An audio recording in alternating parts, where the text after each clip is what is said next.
Hello everybody. Foundation agri classes में आप सभी का स्वागत है, जहां लर्निंग मिलती है सक्सेस से।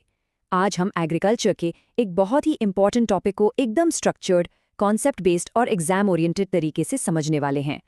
तो चलिए सीधे बात करते हैं दुनिया की सबसे सिग्निफिकेंट फसलों में से एक यानी कपास की। इसे सफेद सोना या रेशों का राजा क्यों कहते हैं, ये आज हम जानेंगे। ये है हमारा आज का रोड मैप। हम कपास के इंट्रोडक्शन से शुरू करके उसकी ज़रूरतों, खेती के तरीकों, चुनौतियों और आखिर में उसकी हार्वेस्टिंग और इकोनॉमिक वैल्यू तक स्टेप बाय स्टेप हर पहलू को कवर करेंगे। तो सबसे पहले सेक्शन 1, इंट्रोडक्शन। इसमें हम कपास के पौधे और उसके ओरिजिन्स के बारे में बिल्कुल बेसिक बातें समझेंगे। देखिए, कपास का आर्थिक महत्व बहुत ज़्यादा है। ये सिर्फ कपड़ा उद्योग का कच्चा माल ही नहीं है, बल्कि इससे लाखों लोगों को रोजगार मिलता है। इसके बीज से 18 से 22% तक खाने का तेल निकलता है, और तेल निकालने के बाद जो खली बचती है वो पशुओं के लिए एक बेहतरीन चारा है। और हाँ, भारत दुनिया के टॉप प्रोड्यूसर्स में से एक है।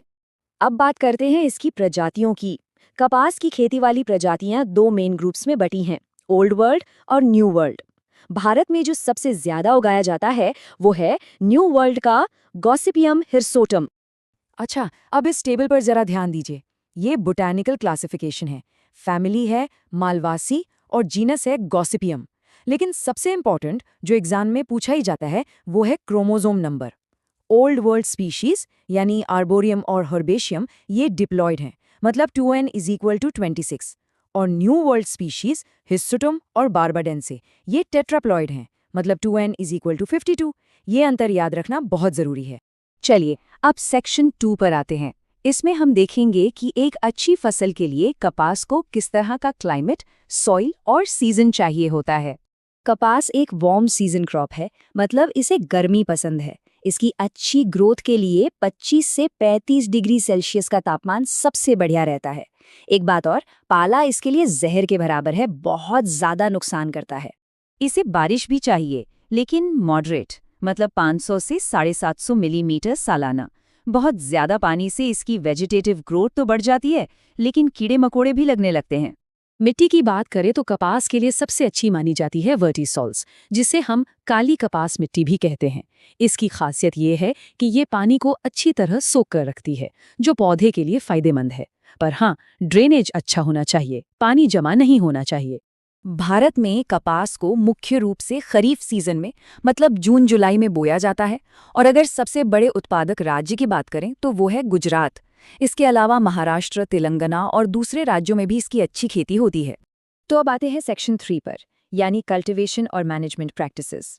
ये वो हिस्सा है जहां हम खेत में होने वाले काम, बीज बोने से लेकर खाद देने तक की बात करेंगे। यहाँ एक बहुत बड़ा अंतर देखने को मिलता है। जो हाइब्रिड्स होते हैं उनका सीड रेट यानी बीज की मात्रा सिर्फ 2 से 3 किलो प्रति हेक्टेयर लगती है, और स्पेसिंग भी ज्यादा रखते हैं। वहीं जो नॉर्मल वैरायटीज हैं उनका बीज 10 से 12 किलो तक लगता है। ये फील्ड मैनेजमेंट और एग्जाम्स दोनों के लिए एक इम्पॉर्टेंट पॉइंट है। कपास एक हैवी फीडर क्रॉप है, मतलब इसे पोषक तत्व काफी ज्यादा चाहिए होते हैं। नाइट्रोजन देने का एक खास तरीका है। आधी नाइट्रोजन तो बुआई के समय ही दे देते हैं, फिर बची हुई आधी को 2 हिस्सों में 30 दिन और 60 दिन बाद दिया जाता है। इससे पौधे को सही समय पर सही न्यूट्रिशन मिलता रहता है। पोषक तत्वों के बाद आता है पानी और खरपतवार का मैनेजमेंट। पानी की सबसे ज्यादा जरूरत 2 स्टेजेस में होती है, जब फूल आ रहे हों और जब डोडे बन रहे हों। और खरपतवार के लिए बुवाई के बाद पहले 60 दिन बहुत क्रिटिकल होते हैं। इस दौरान खेत को बिल्कुल साफ रखना होता है। अगर ये एक्सप्लेनेशन मददगार लग रही है तो फाउंडेशन एग्री क्लासेस को सब्सक्राइब करना न भूलें, ताकि एग्रीकल्चर से जुड़े और भी इन्फॉर्मेटिव वीडियोस मिलते रहें। Complete lecture notes, practice quizzes और दूसरे लर्निंग रिसोर्सेज भी दिए गए हैं। हमसे व्हाट्सएप, टेलीग्राम और इंस्टाग्राम पर भी जुड़ सकते हैं। सारे लिंक्स डिस्क्रिप्शन में हैं। और हाँ, बहुत जल्द हमारा फाउंडेशन एग्री क्लासेस ऐप भी प्ले स्टोर पर आने वाला है, जहां एग्रीकल्चर कम्पिटिटिव एग्जाम्स के लिए स्पेशली डिजाइंड फ्री और high quality test series, quizzes और स्टडी मटेरियल मिलेंगे। चलिए, अब जब फसल बढ़ रही है तो अगली चुनौती है उसे कीड़ों, बीमारियों और दूसरी समस्याओं से बचाने की। सेक्शन 4 इसी बारे में है। कपास का सबसे बड़ा दुश्मन है बॉलवर्म कॉम्प्लेक्स। ये फसल को बहुत ज्यादा नुकसान पहुंचाता है, लेकिन इसके मैनेजमेंट के लिए बीटी कॉटन का इंट्रोडक्शन एक गेम चेंजर साबित हुआ है। साथ ही इंटीग्रेटेड पेस्ट मैनेजमेंट यानी IPM प्रैक्टिसेस भी अपनाई जाती हैं। कीड़ों के अलावा विल्ट, लीफ कर्ल वायरस जैसी बीमारियां भी एक बड़ी चिंता है और कुछ फिजियोलॉजिकल डिसऑर्डर्स भी होते हैं, जैसे कभी-कभी नमी या पोषक तत्वों की कमी से डोडे गिरने लगते हैं। इन सबसे बचने के लिए रेजिस्टेंट वैरायटीज का इस्तेमाल और पानी पोषक तत्वों का सही मैनेजमेंट बहुत जरूरी है।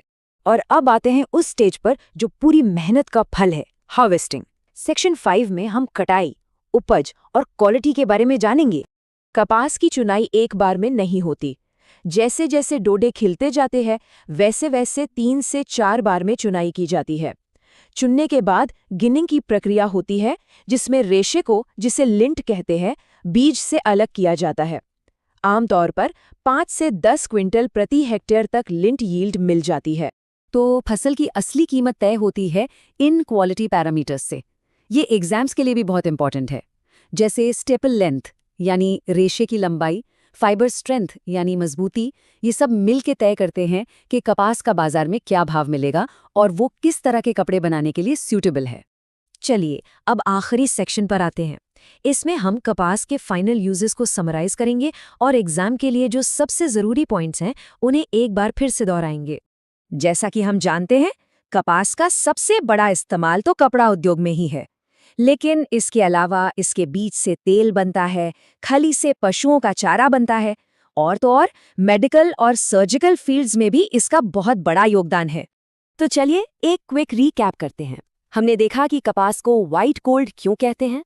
इसके बोटैनिकल डिटेल्स में हमने जाना कि भारत में सबसे ज्यादा उगने वाला गॉसिपियम हिरसुटम एक टेट्राप्लॉइड है। इसे गर्म मौसम और वर्टिसॉल्स यानी काली मिट्टी चाहिए। हमने एग्रोनॉमी में देखा कि हाइब्रिड्स की सीड रेट कम होती है और नाइट्रोजन को स्प्लिट एप्लीकेशन में देना होता है। पानी की सबसे ज्यादा जरूरत फ्लावरिंग स्टेज पर होती है। हमने बोलवर्म्स जैसे कीड़ों और विल्ट जैसी बीमारियों से बचाव की भी बात की और आखिर में मल्टी स्टेज हार्वेस्टिंग और फाइबर क्वालिटी पैरामीटर्स के महत्व को समझा। ये सभी पॉइंट्स एग्जाम के नजरिए से बेहद जरूरी हैं। देखने के लिए धन्यवाद। सीखते रहिए, आगे बढ़ते रहिए और एग्रीकल्चर से जुड़े ऐसे ही इन्फॉर्मेटिव वीडियोस और कंटेंट के लिए फाउंडेशन एग्री क्लासेस को सब्सक्राइब करना न भूलें।